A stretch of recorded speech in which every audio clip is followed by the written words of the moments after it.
Wala sa mga guys, ay di rin na nga tayo palayas na naman ngayon na tayo pupunta muna sa school at syempre kailangan natin mag-ayos muna ng ating mga requirements at tayo i-4th year na at ngayon per sem nga ay kami ay magkakaroon ng OJT. E di ngayon ay ako ay mag-ayos muna ng requirements, magpapapirma sa mga dapat papirmahan nang tayo makapagsimula na at nang matapos na natin ng ating pag-aaral na rin. Ay di rin na nga mga guys, matapos ang ating bayahe ay tayo na andin na sa may SM Lipa City at kasama ko ang dalawa kong kaklaseng arena pagkakaganda naman. Iyaw naman.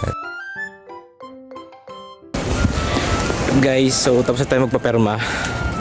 Punta lang ako sa Big Ben. May kukuha tayo sapatos. Let's go!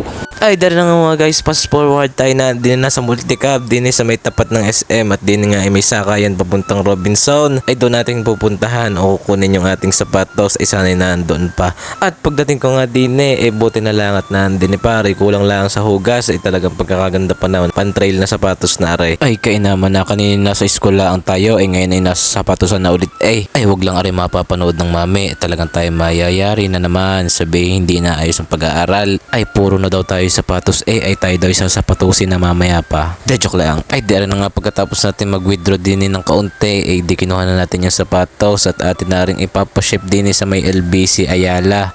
Ay buti na lang at bukas din tunay na pagkakabanas ngayong araw na are. Ay ma-share ko lang pala sa inyo ay alam nyo ga na napakalaking tulong ng aking pagbibintan sapatos na are sa aking pag-aaral at are madalas ay akin din ginagamit na aking pangbaon ay di wala nang iniisip si mama at papa. Kayang-kaya naman nila akong pabaunan ay kaso nga lang ay syempre gusto ko yung sarili kong pira at para ako'y maaga nang matuto kung paano bagang kumikita ng pira ay talaga naman parang napakahirap nga ay di tayo magpupursige ng ayos sa ating mga pag-aaral para tayo ay may marating sa ating mga buhay. Kaya naman sa mga nag-aaral diyan ay di ating pag-igihin hanggang sa tayo makatapos at ang unang-unang matuto ay ang ating mga magulang. Kaya naman wag natin silang bibiguin para naman ay hindi masayang ang kanilang mga sakripisyo para sa atin na kanilang mga anak.